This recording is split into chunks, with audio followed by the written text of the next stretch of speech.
going to share with you one of my art journals from the past. So about 13 years ago, it was my birthday, and my family would always say, well, what do you want to do for your birthday? And it was always a really fun activity for me to get everybody together when we were already going to be together and make something. And that way I would have something to remember the day by, and it would be something that they'd made for me. One of the things that I liked doing or having them make were art journals or notebooks or handmade journals. It was so much fun, and we did it regularly, and we actually did it last Thanksgiving. My birthday was on Thanksgiving last year, so there are a few pictures in my feed on my Instagram of us doing the same thing, making journals on my birthday. And today I'm going to share with you one that my husband made for me on that day back in 2007. And I ended up filling it up, and I just love it so much. So I get to share it with you today. So he picked out the paper and the beads, and then of course the very first page he inscribed it. It's so sweet.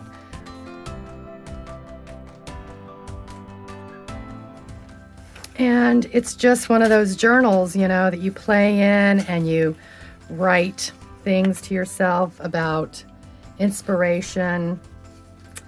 Sometimes I would write simple words or phrases, and other times I would share what was going on in our world at the time. And it was just funky and weird and crazy. It didn't have to have any sort of beauty, but it would always sort of evolve into really interesting and fun explorations for me. Let's see.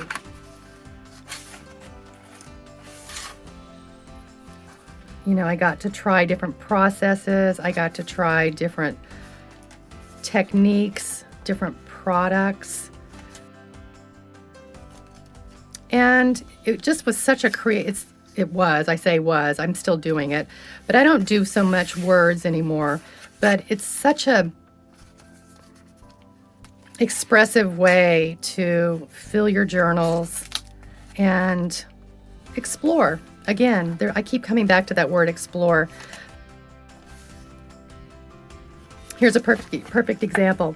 I keep coming back to my journal. Writing doesn't seem so necessary right now, but I'm avoiding doing other things, and that's okay. Be kind to me, myself.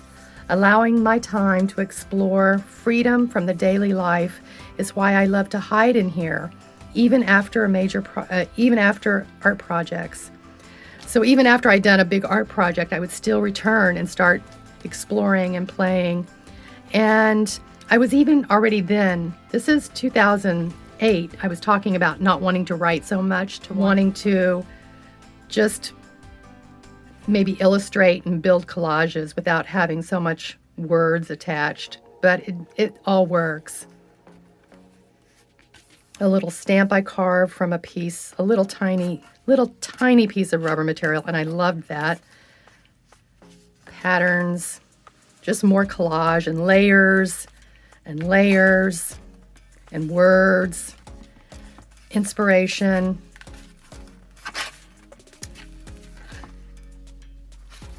A lot of fun. A lot of fun.